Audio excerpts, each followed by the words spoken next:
hope everybody is doing well. So we will continue, I want to continue with the conversation that we were talking about regarding the business of you and the power of choice. And so we were talking about the soul and soul issues and where things stem from, especially in regards to making choices or the decisions that you make. What is the motivation behind it?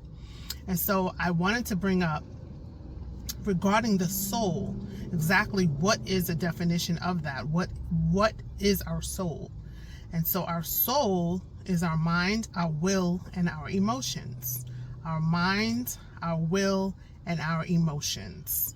And so with that being said, we have to take into account what our mind thinks, what we believe in our minds, what our will tells us. You know, many of us are very strong-willed, and sometimes that can go with pride, sometimes that could be with arrogance, or we don't want to be wrong. Sometimes it's stubbornness, and a little rebellious. And so we allow our own will to supersede any wise decision making. And our emotions, right? Our emotions can be pretty fragile, or we can be led by our emotions and really succumb to whatever we're feeling, right? Without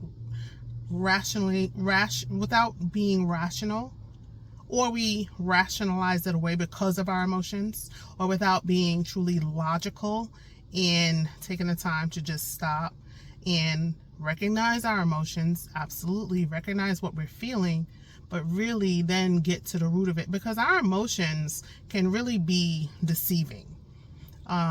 And in a moment we can feel a certain way, and then after we've either calmed down or thought about it, or took a break or a step back, or really looked at something, we can feel a different way.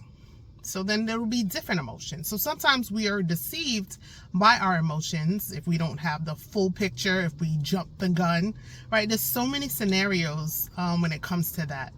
So the soul, again, is our mind, our will, and our emotions.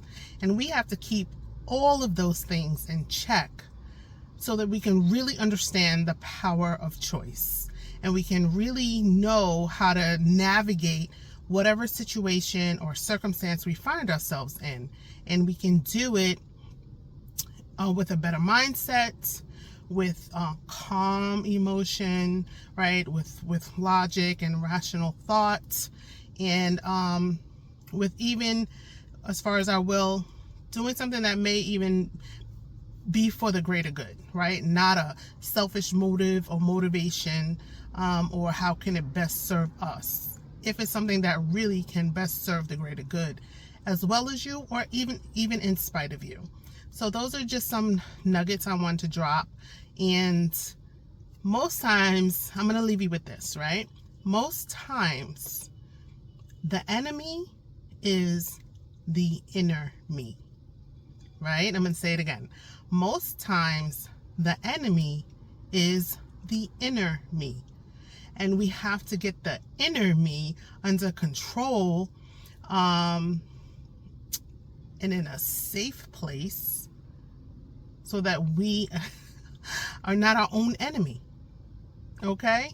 So I really hope you kind of understood that. Let me know what you think about this train of thought. Okay? And I hope to talk to you soon. Have a wonderful day. Bye.